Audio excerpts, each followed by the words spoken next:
Good morning friends. मैं सबसे पहले भगवान का और अपने माता पिता का धन्यवाद देता हूँ जिनके कारण मेरा अस्तित्व है। और दिल के बिल्कुल कोर से हमारे अपलाइन स्पॉन्सर, हमारे ग्रेट अपलाइन स्पॉन्सर श्री उत्तम सर और प्रीति मैम का धन्यवाद देता हूँ जिनके कारण मुझे मोदी केयर मिला। और नमन करता हूँ हमारे mentor Anoop sir, Amrita ma'am को, जिनके वजह से आज हम इस चैनल के माध्यम से अपनी स्टोरी आप लोगों से शेयर कर पा रहे हैं। बट दोस्तों, मैं कुछ भी बोलूं इससे पहले मैं चाहूँगा कि आप मेरी बेटर हाफ, मेरा प्यार, मेरी फ्रेंड, मेरी दोस्त, इनसे कुछ सुने जो मुझे हर वक्त सपोर्ट करती हैं। बुरे से बुरे वक्त में इन्होंने मेरे साथ हमेशा ये बनी रहीं, हमेशा इस परिवार को बांधे रखा। और दोस्तों, इनकी वजह से और सिस्टम और टीम के कारण मैं आज आप लोगों से कुछ कहने की हिम्मत रख पा रहा हूँ। सो पहले मेरी ताकत, मेरी फ्रेंड संध्या कुछ बोले तो Sandhya. Thank you Vishal. Thank you. Good morning everyone. सबसे पहले मैं अपने स्पॉन्सर उत्तम सर और प्रीति मैम को थैंक्स कहना चाहूँगी जिन्होंने हमें इतना खूबसूरत बिज़नेस दिया, और साथ ही अनूप सर और अमृता मैम को भी, जिनकी वजह से आज हम अपनी स्टोरी शेयर कर पा रहे हैं। मेरा नाम संध्या अग्रवाल है और बाय प्रोफेशन मैं एक ग्राफिक डिज़ाइनर हूँ। मैं अपने हस्बैंड और एक बेटी हर्षिता के साथ सीखते हुए इस बिज़नेस को कर रही हूँ। मेरा जन्म एक middle class job background family में हुआ, जहाँ मेरे फादर एक बैंकर थे और माँ एक होम मेकर। मैं अपने चारों भाई बहनों में सबसे बड़ी हूँ। बचपन से ही मैं बड़े सपने देखा करती थी और साथ ही मुझे देश विदेश घूमने का भी शौक़ रहा है। मैं अपनी एक पहचान भी बनाना चाहती थी। और जैसा कि हम सभी जानते हैं कि एक मिडिल क्लास फैमिली में खूब मन लगा के पढ़ाई करो, अच्छे नंबर लाओ और अच्छे जॉब पाओ पे ज़ोर दिया जाता था, और कुछ इसी तरह का माहौल मेरे घर में भी था।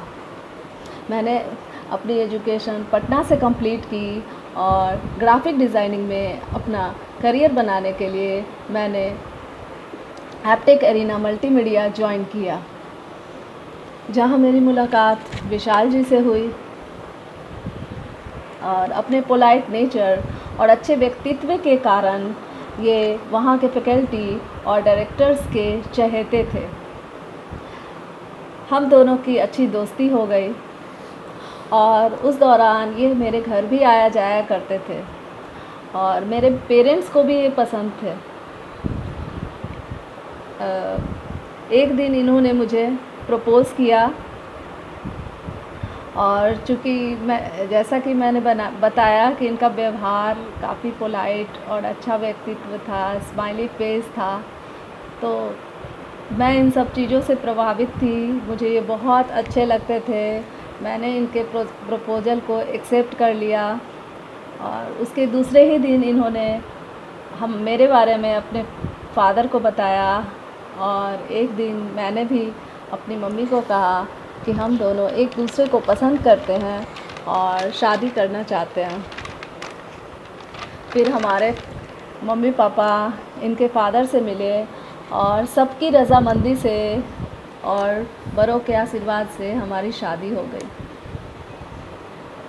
मैं अपने आप को बहुत लक्की मानती हूँ कि जो मेरे बेस्ट फ्रेंड थे वो मुझे जीवन साथी के रूप में मिले। And I feel so blessed कि मुझे एक फादर इन लॉ मिले जो मुझे पिता के रूप में एक बेटी की तरह प्यार करते थे। और शादी के 1 साल बाद ही 2001 में I was blessed with a daughter. हमारे घर में मेरी बेटी आई और हमारा पूरा परिवार कंप्लीट हुआ। हम लोग एक छोटी सी दुनिया में बहुत खुश थे, लेकिन साथ ही साथ हमें अपने करियर की भी चिंता थी। फैमिली की रिस्पॉन्सिबिलिटी और को देखते हुए हमें जॉब से, हम 9 to 5 का जॉब नहीं करना चाहते थे और जॉब से अच्छा ऑप्शन हमें बिज़नेस लगा और हम अच्छे बिज़नेस की तलाश में थे। 2002 में हमने एमवे बिज़नेस को देखा। हम दोनों ही एक बिग ड्रीमर थे और लगा कि अब तो हमारे सारे सपने सच होने वाले हैं। हमने पूरे इंतज़ाज़्म से बिज़नेस करना शुरू किया। हमने वहाँ से बहुत कुछ सीखा, एजुकेशन लिया, वहाँ से ट्रेनिंग ली, टीचिंग्स ली और वर्षों तक सिस्टम को फॉलो करने के बाद भी हम सफल नहीं हो पा रहे थे, बड़ी सफलता नहीं मिल पा रही थी। और साथ ही साथ उसी समय मेरे हस्बैंड रियल एस्टेट का भी बिज़नेस किया करते थे। लेकिन 2011 में हमारे फादर इन लॉ गुज़र गए और हम लोग बिल्कुल अकेले पड़ गए। 2012 में मेरे हस्बैंड का जो रियल एस्टेट का बिज़नेस था वो भी, उसका भी डाउनफॉल हुआ और हम लोग पूरी तरह से टूट चुके थे। फाइनेंशियल क्राइसिस की ओर हम लोग बढ़ने लगे। उस समय हमारे अपनों ने भी हमारा साथ नहीं दिया और तब हमने डिसीज़न लिया कि हम किसी के आगे हाथ नहीं फैलाएंगे और हम दोनों ही एक दूसरे का ताकत बनेंगे। और उसी समय 2013 में मैंने टीचिंग को अपना प्रोफेशन बनाया। मैंने स्कूल ज्वाइन किया, कोचिंग ज्वाइन किया और उसी समय मेरे हस्बैंड भी प्रिंटिंग के बिज़नेस में लग गए और अपनी पहचान बनाने लगे। कुछ ही दिनों में हमारी जो कंडीशन थी फाइनेंशियल क्राइसिस से हम लोग ऊपर उठते हुए एक नॉर्मल लाइफ जीने लगे। लेकिन नॉर्मल लाइफ जीने लगे और मेरे हस्बैंड का भी जो प्रिंटिंग का जो बिज़नेस था वो भी तेज़ी से बढ़ रहा था, अच्छी इनकम आने लगी। लेकिन हम लोग बहुत बिज़ी रहते थे, एक दूसरे के लिए टाइम नहीं निकाल पाते थे। कहीं ना कहीं लाइफ में कुछ मिसिंग था। गुड लाइफ तो जी रहे थे, लेकिन कहते हैं ना कि good life is an enemy of a great life. भगवान को कुछ और ही मंजूर था। और 2017 में हमारे पुराने परिचित उत्तम सर हमारे घर आए और उन्होंने हमें मोदी केयर का प्रोडक्ट डेमो दिखाया। हमें अच्छे प्रोडक्ट यूज़ करने की आदत थी और हमने तुरंत ही मोदी केयर ज्वाइन कर लिया और मैं 100% यूज़र बन गई। उसके कुछ समय बाद हमें समीर मोदी आज़ादी प्लान की ताकत का पता चला और हम उत्तम सर और प्रीति मैम के साथ सिस्टम को फॉलो करते हुए अपनी टीम के साथ आगे बढ़ने लगे। इसमें सबसे पहला साथ मुझे मेरी चाइल्डहुड फ्रेंड अंजना दी का मिला, जो और हम साथ साथ बिज़नेस करते हुए लेवल्स अचीव करने लगे। 2018 की जुलाई में मैं एग्जीक्यूटिव डायरेक्टर के पद पे पहुंची विथ 1 LPB लेग और वहाँ जो मेरी इनकम आ रही थी वो मेरी जॉब से 2.5 गुना थी और मैंने खुशी खुशी जॉब को रिज़ाइन करने का डिसीज़न लिया। फ्रेंड्स, लाइफ में 3 काम करना सबसे मुश्किल होता है। पहला, जॉब को पाना, और दूसरा जॉब कर पाना, तीसरा जॉब को रिज़ाइन कर पाना। थैंक यू उत्तम सर एंड प्रीति मैम कि आपके सपोर्ट से मैं यह कर पाई और पूरी टीम के साथ आगे बढ़ते हुए आज हम एक प्लैटिनम डायरेक्टर के पद पे हैं। यहाँ मेरी पहचान बनाने का जो एक सपना था वो भी पूरा होता दिख रहा है। हर एक लेडी की एक पहचान या तो एक बेटी के रूप में होती है, या पत्नी के रूप में होती है, या तो माँ के रूप में होती है। लेकिन मोदी केयर एक ऐसा प्लेटफॉर्म है जहाँ हमें अपने नाम से जाना जाता है। आज हमारे टीम में बहुत सी ऐसी लेडीज़ हैं जो मोदी केयर प्लेटफॉर्म के सहारे अपने नाम और पहचान बनाने की ओर अग्रसर हैं और आत्मनिर्भर भी हो रही हैं। मैं आप सभी महिलाओं से बस यही कहना चाहूँगी कि आप मोदी केयर पूरे दिल से करें, 100% यूज़र बने और अपने हस्बैंड का सपोर्ट करें। और जहाँ हस्बैंड एक्टिव हैं वो अपनी वाइफ का सपोर्ट करें और इसी तरह आगे बढ़ें। मैं थैंक्स कहना चाहूँगी मोदी केयर को कि हमें अपनी क्षमताओं को पहचानने और उसको निखारने का मौका मिला, साथ ही अपने हस्बैंड का जिन्होंने हर पल मेरा साथ दिया और सपोर्ट किया।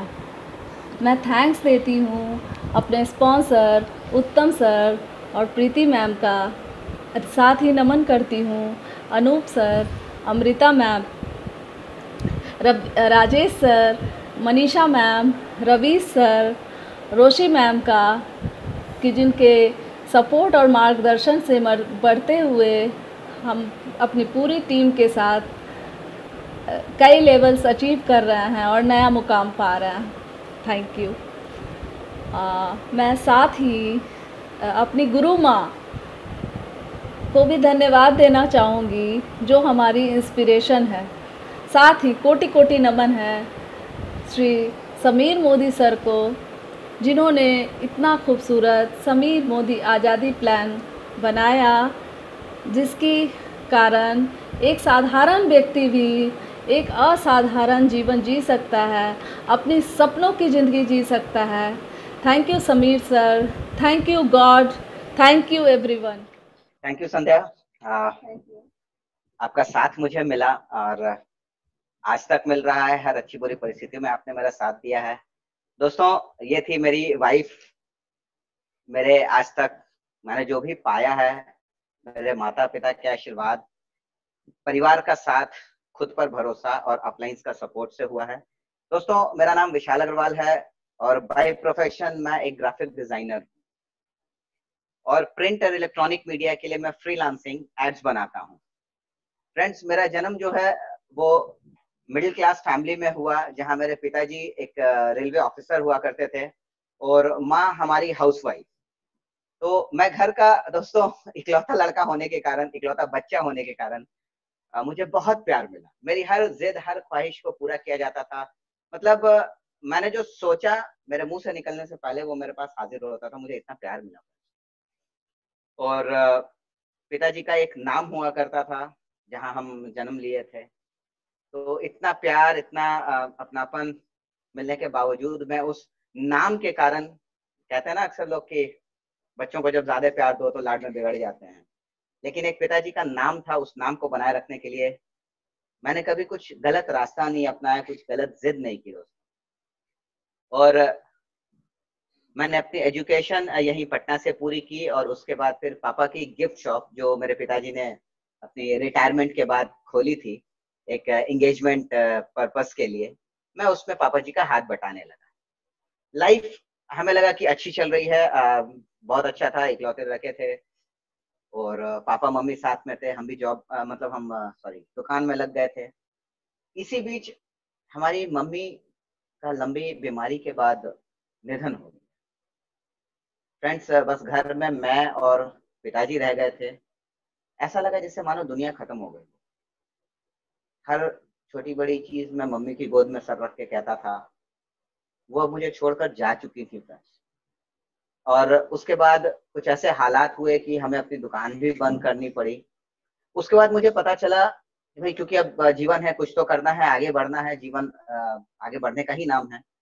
तो मुझे ये दिखा कि आने वाला जो वक्त है, जो जो एरा आ रहा है, वो कंप्यूटर्स में बहुत ही गोल्डन पीरियड आने वाला है। और कंप्यूटर्स और गेम्स, कंप्यूटर ग्राफिक्स, इससे मुझे शुरू से बहुत लगाव रहा।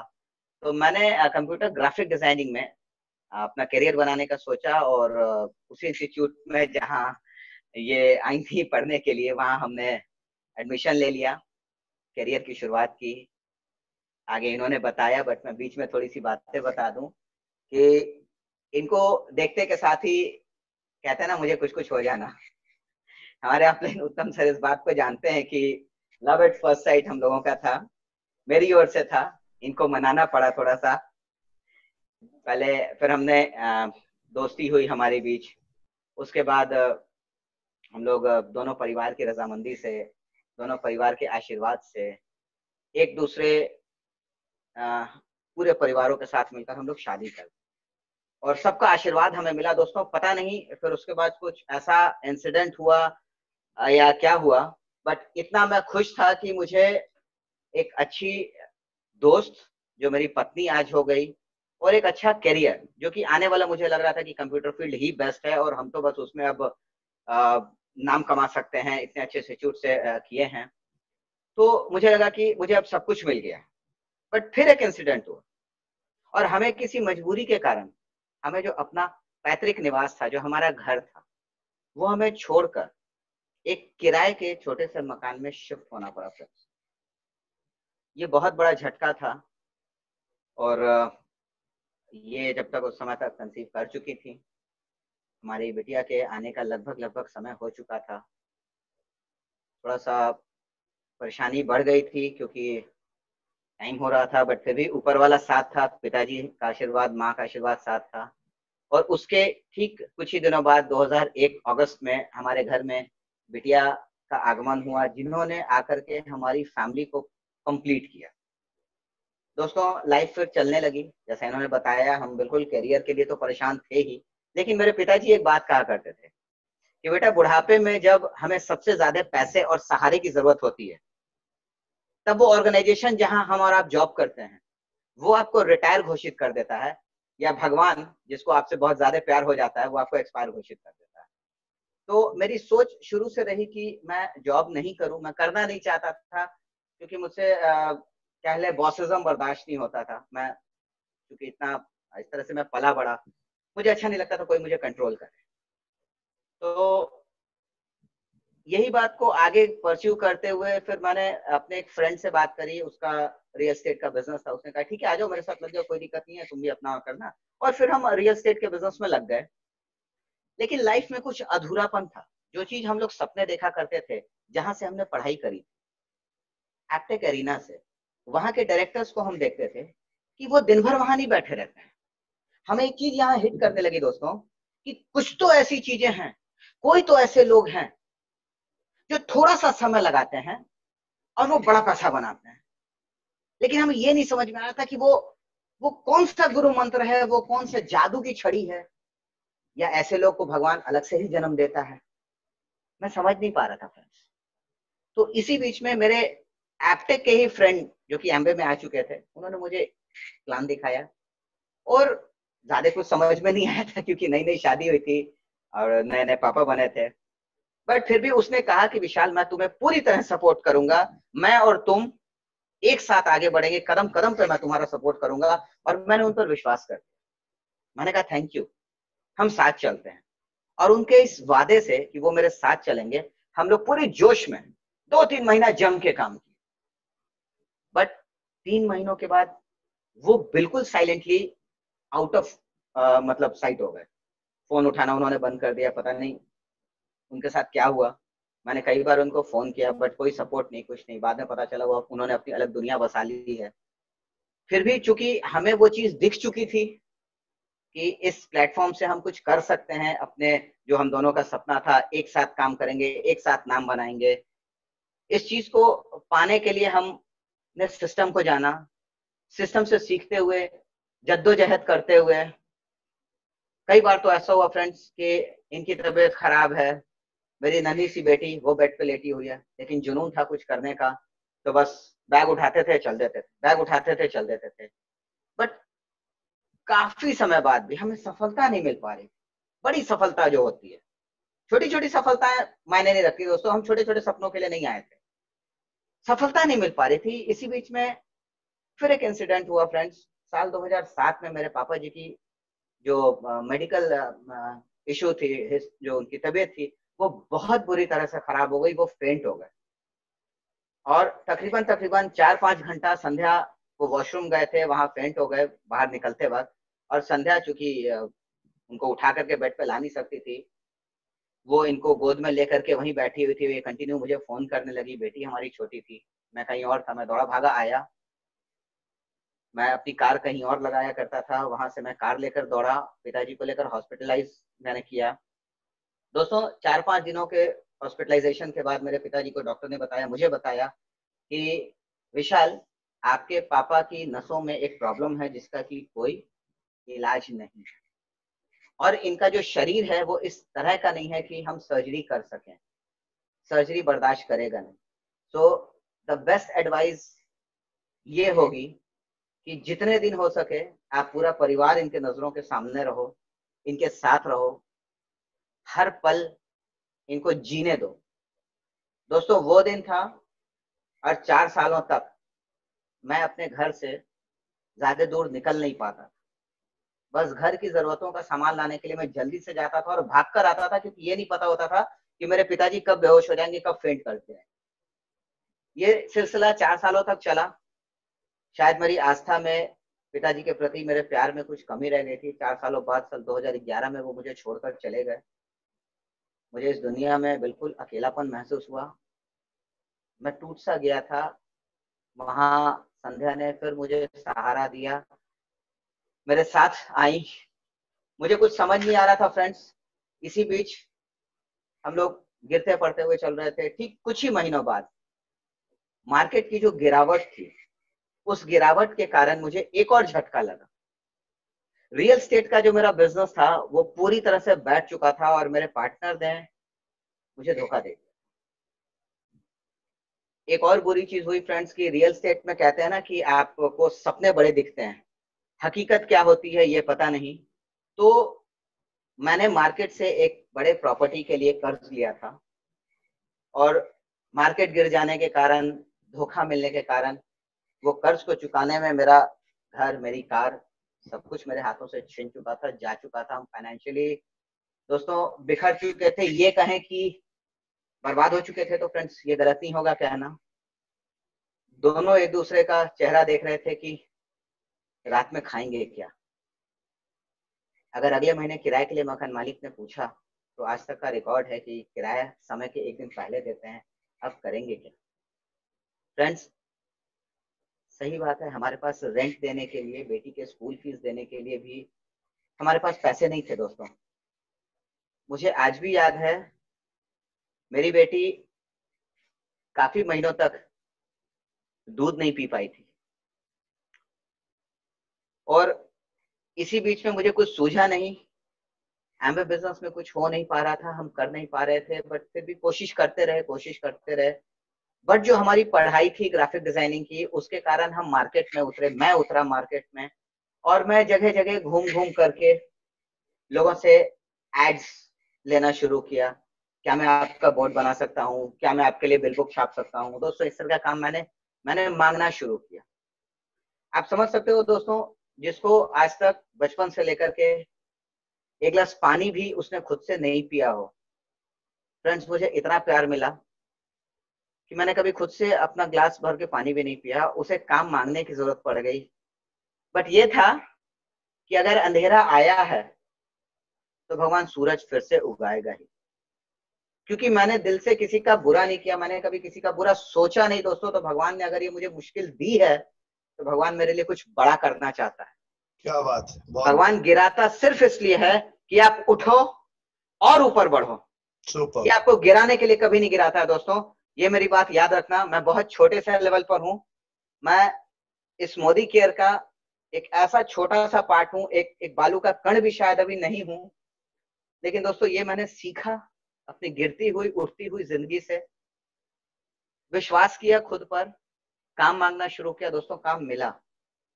बट दिक्कत ये होती थी कि सब कुछ मुझे ही करना पड़ता था। हमारे पास गाड़ी नहीं थी, मैं एक तरफ से बस या ऑटो से जाता था, 12-12, 13-13 किलोमीटर दूर काम लेता था, मैं वापस पैदल आता था फ्रेंड्स। और ये 1-2 दिन नहीं, तकरीबन तकरीबन 9 या 10 महीने ये चीज चली। मैं इसलिए कन्वेंस नहीं खर्च करता था लौटते समय कि मुझे पता था कि अगर मैं कन्वेंस में उस समय 20 रुपए लगते थे मेरे घर तक आने में, अगर मैं 20 रुपए 25 रुपए बचा लूंगा तो मैं उससे रात का खाना और सुबह का नाश्ता इंतजाम कर सकूंगा। दोस्तों सोते थे, अगले दिन सुबह सोचते थे कि आज नाश्ते में क्या बनेगा।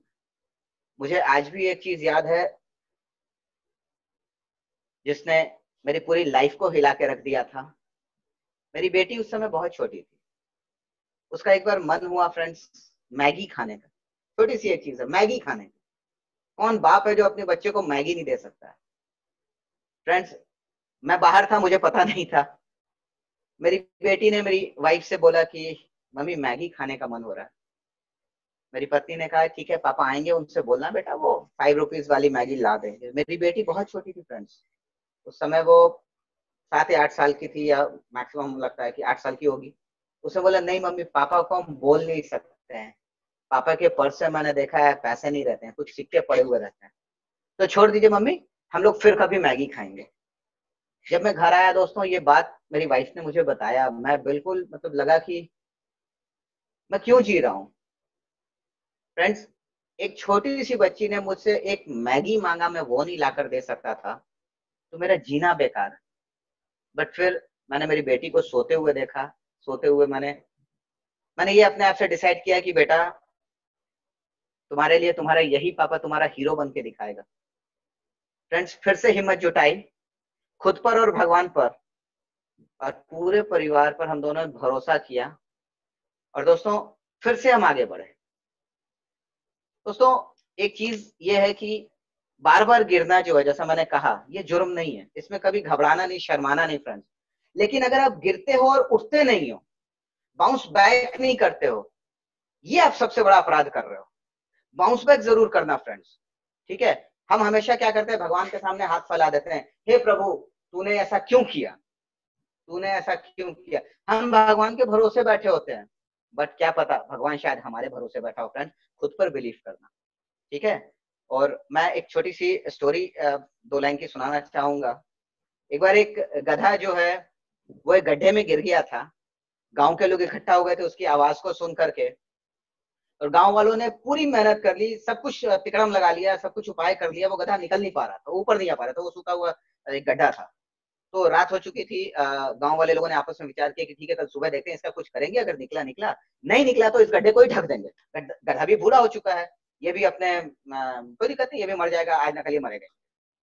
गधा भी बेचारा बेचैन रहा और रात भर कोशिश करता रहा, कुछ नहीं हुआ। अगले दिन सुबह में गड्ढे को भरने के लिए या उस चीज को देखने के लिए जब गांव वाले आए तो लोगों ने बोला कि नहीं कुछ नहीं होगा, गड्ढा भर देते हैं। लोगों ने मिट्टी डालनी शुरू करी, मिट्टी डालते गए, मिट्टी डालते गए, मिट्टी का एक थोड़ा सा टीला सा बनता गया उस गड्ढे में, और गधे ने क्या किया, उस टीले पर पैर रख के वो ऊपर आना शुरू कर दिया। मिट्टी और डालते गए, गधा और ऊपर आता गया। जो मिट्टी उसके शरीर पे पड़ती थी दोस्तों वो ऐसा ऐसा करके झाड़ लेता था। उसे कोई फर्क नहीं पड़ रहा था कि मैं गंदा हो रहा हूँ, मुझे मिट्टी पड़ रही है, परेशानियां आ रही थी, हम झाड़ते चले जा रहे थे, लेकिन उठते चले जा रहे थे फ्रेंड्स, अपने आप से नहीं हार रहे थे, भगवान पर और खुद पर भरोसा रखे हुए थे फ्रेंड्स। और इस तरह से गड्ढे पूरा भर गया, गधा ऊपर आकर के वापिस चला गया friends. Moral of the story था फ्रेंड्स, परेशानियों से घबराओ मत, ठीक है। और जीवन अच्छा चल रहा था, ये अपने प्रोफेशन में, हम अपने प्रोफेशन में एक नॉर्मल लाइफ जीने लगे थे, धीरे धीरे हम गुड लाइफ मान बैठे थे। लेकिन हमारे मेंटोर, हमारे गुरु, हमारे अनूप सर कहते हैं कि the greatest enemy of great life is good life. यही जो मेरी जिद थी, जो मैंने मेरी बेटी से कहा था कि बेटा तुम्हारा बाप तुम्हारे लिए हीरो बनेगा, भगवान कहते हैं धरती पे खुद नहीं आता, बट वो अपने दूत भेजता है। उत्तम सर मैं हाथ जोड़कर आपका नमन करता हूं सर, आप ही वो भगवान के दूत थे जो मेरे घर पे दस्तक देकर के आए। और मैं कहता ना कि इंसान मूर्ख होता है, मैं सच में मूर्ख था सर।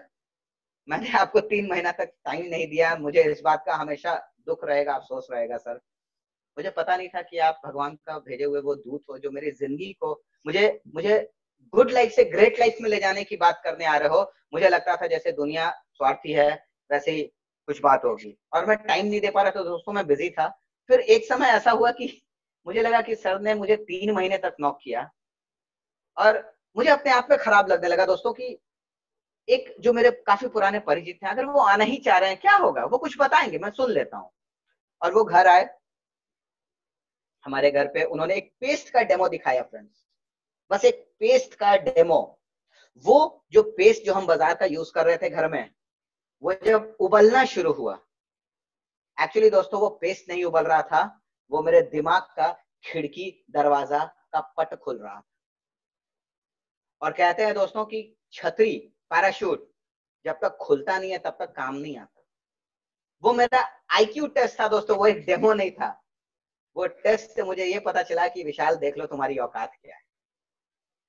क्योंकि हमें प्रोडक्ट्स अच्छी क्वालिटी के यूज करने की आदत पड़ चुकी थी फ्रेंड्स, मैंने तुरंत ही ज्वाइन किया और प्रोडक्ट यूजर बना। कुछ महीने तक यूजर बने रहने के बाद उत्तम सर के बार बार बीआईए हॉल बुलाने के बाद भी हम नहीं जाते थे, क्योंकि एक बात थी ना कि ठीक है यूजर बन गए, नेटवर्किंग नहीं करेंगे। बट गलती फिर एक बार हो गई कि हम बीआईए हॉल चले गए।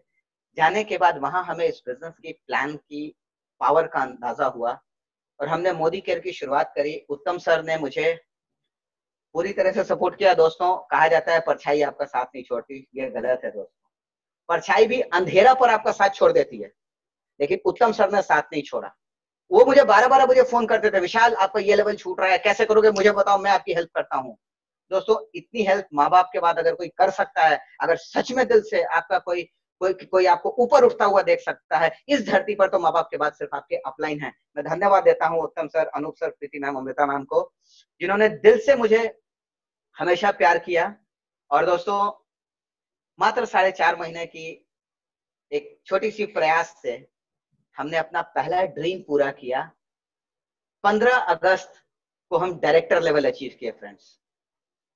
हौसला और बुलंद हुआ, विश्वास और बढ़ा, हम हमारी टीम के साथ एकजुट होकर के काम करने लगे। ये अटूट बंधन और मजबूत होने लगा फ्रेंड्स। और ठीक कुछ महीने बाद 26 जनवरी को हम सीनियर डायरेक्टर फ्रेंड्स बने। और एक सिस्टम ट्रेनिंग होती है, उस सिस्टम ट्रेनिंग में हमारे अनूप सर ने कहा, विशाल जी 15 अगस्त को आपने अपनी आजादी पाई थी डायरेक्टर बनकर, और 26 जनवरी को सीनियर डायरेक्टर बन के आपने अपनी आजादी का संविधान लिख दिया है, आगे आपका जीवीडी बनना पक्का है। सर वो मेरी बात दिमाग में नहीं, दिल में इनग्रेव हो गई है सर, वो इनग्रेव हो चुकी है सर। बहुत मजबूत मुझे वो आपके वर्ड्स दिखे, मुझे बहुत मजबूती, मुझे हिम्मत मिली सर।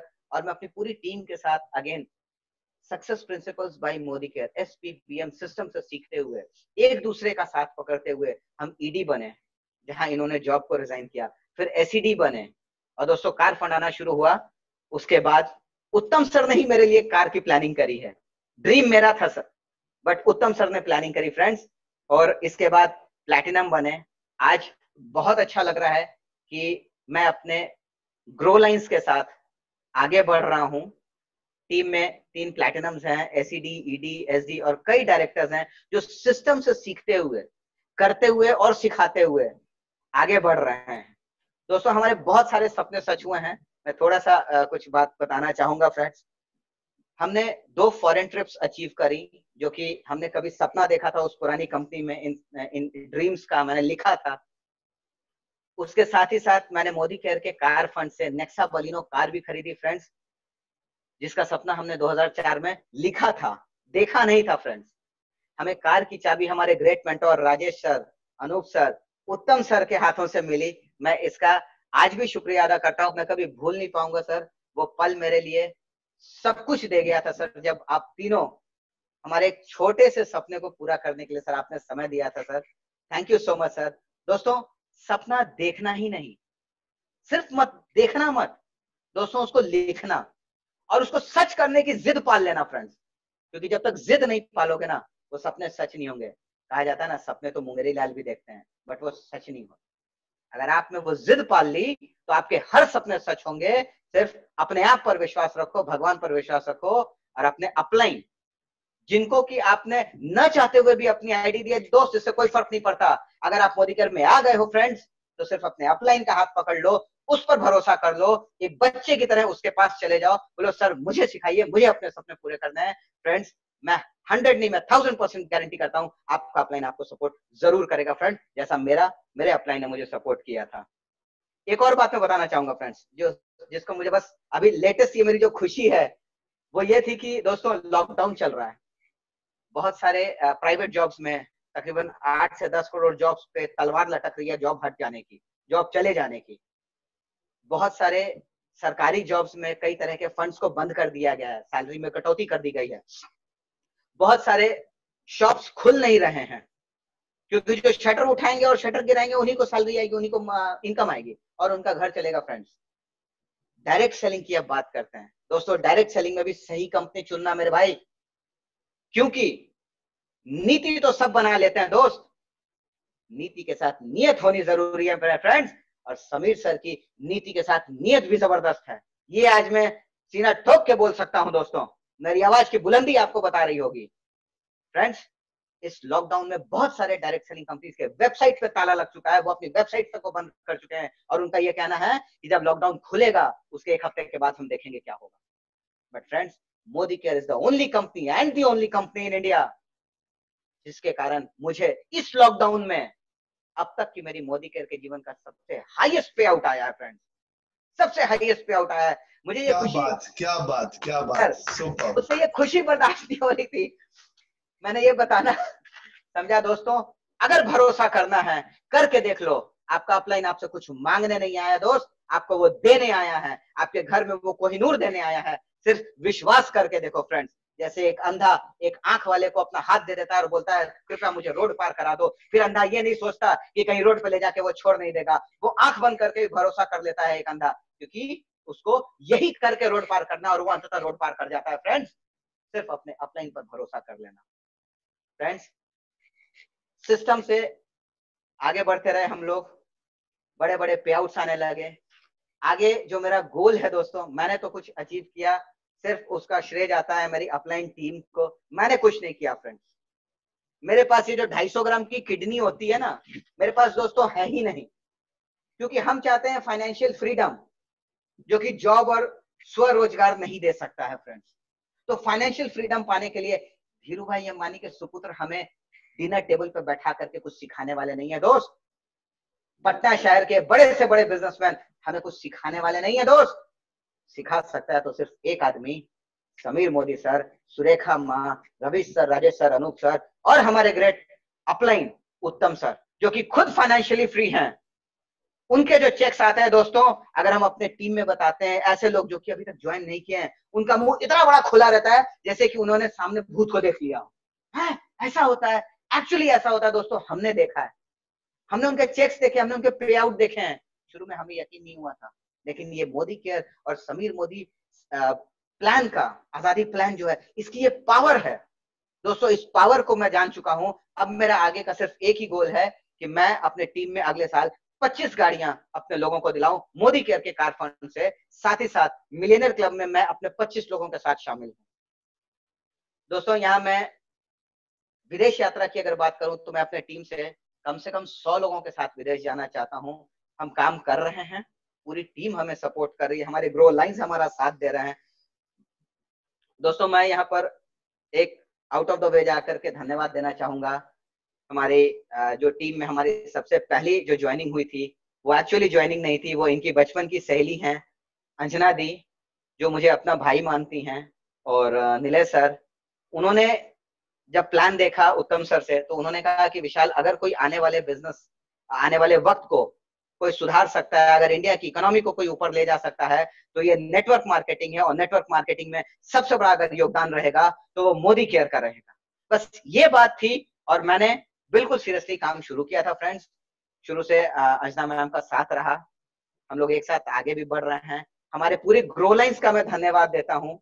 हम सभी लोग एक साथ आगे बढ़ रहे हैं, एक दूसरे से सीखते हुए। और दोस्तों, सबसे बड़ी बात है ना, कहते हैं कि टीम तब बनती है जब किसी की कमजोरी किसी की ताकत होती है। अगर मेरी कुछ कमजोरी है और मेरे टीम में वो किसी की ताकत है, तो हम एक मजबूत टीम बनकर निकलेंगे दोस्तों। एक अकेली लकड़ी को तोड़ सकते हैं, पर पूरी गठरी को कोई नहीं तोड़ सकता है फ्रेंड्स। ये टीम वर्क है, हमेशा याद रखना। अगर टीम जीतेगी, उसमें आपकी भी जीत शामिल होगी फ्रेंड्स।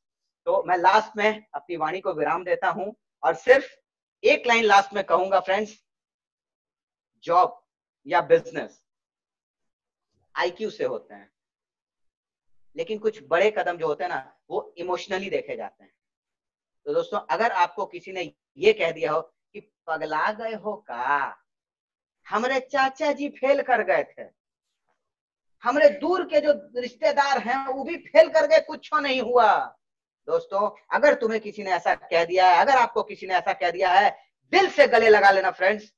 मैं बता रहा हूं, वो सच में ऐसा व्यक्ति है जो आपका भला चाहता है। उसकी इस बात को नेगेटिव मत लेना फ्रेंड्स, उसकी बात को पॉजिटिवली लेना। तूने मुझे ये कहा, मैं अब किसी के लिए जीतूं या ना जीतूं, लेकिन तुझे दिखाने के लिए मैं जीत करके रहूंगा फ्रेंड्स, ये याद रखना। और ये बिजनेस पावर ऑफ मल्टीप्लिकेशन का बिजनेस है फ्रेंड्स, ये चीज हमेशा अपने दिमाग में बसाए रखना। यहाँ प्लस नहीं होता है दोस्तों, यहाँ मल्टीप्लाई होता है। 1 into 1 2, 2 into 2 4। ठीक है फ्रेंड्स। और लास्टली मैं धन्यवाद देना चाहूंगा सबसे ज्यादा हमारे ग्रेट अपलाइन स्पॉन्सर। मैं उनको प्यार से अपना कृष्ण भी कहता हूं, क्योंकि मेरी आर्थिक आजादी की लड़ाई में जो मुझे आगे बढ़ा रहे हैं वो मेरे कृष्ण सिर्फ उत्तम सर और प्रीति मैम ही हैं। सर, मेरे पास आपके लिए सर शब्द नहीं है सर, मैं आपको क्या बताऊं। Thank you so much sir. और लास्ट में सर हम नमन करते हैं अनूप सर, अमृता मैम का, राजेश सर, मनीषा मैम का, रविश सर, रोशी मैम का, जिनके मार्गदर्शन के बिना सर हम कुछ भी नहीं थे। हम नॉर्मल लाइफ को ही ग्रेट लाइफ समझते सर और चार कंधों पर आ चुके होते। लेकिन सर अगर आपने सहारा नहीं दिया होता सर तो हम कुछ नहीं कर पाते सर। आज इतना बड़ा प्लेटफॉर्म सर सिर्फ हमें मोदी केयर और आपके कारण मिला है सर। और सुरेखा माँ, जो पता नहीं लाखों करोड़ों लोगों की इंस्पिरेशन है, हम उनसे भी बहुत कुछ सीख रहे हैं।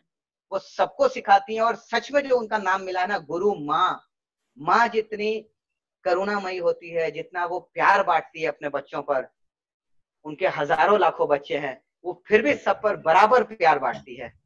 ये सच में एक ताकत है, एक मोदी केयर परिवार का एक अटूट बंधन है दोस्तों, जो इस बंधन में हम ऊपर से बंधे और हम अपने नीचे लोगों को इस अटूट बंधन में ही बांध रहे हैं। और समीर सर के बारे में मैं क्या बोलूं। समीर सर, अगर आप नहीं होते, आपने ये डिसीजन नहीं लिया होता, सोने का चम्मच मुंह में लेकर के जन्म लेने वाले समीर सर, अगर आपने हम हिंदुस्तानियों के बारे में, हम आम जनता के बारे में अगर आपने ये नहीं सोचा होता और ये सेइंग नहीं कही होती कि तुम मुझे सपने दो मैं तुम्हें आजादी दूंगा, सर आप सबों के बिना सर हमारा कोई अस्तित्व नहीं था sir. Thank you sir, thank you, आपने आज मुझे मौका दिया सर। मैं सबको धन्यवाद देता हूं sir. Thank you so much sir, thank you so much, love you all sir. क्या बात है।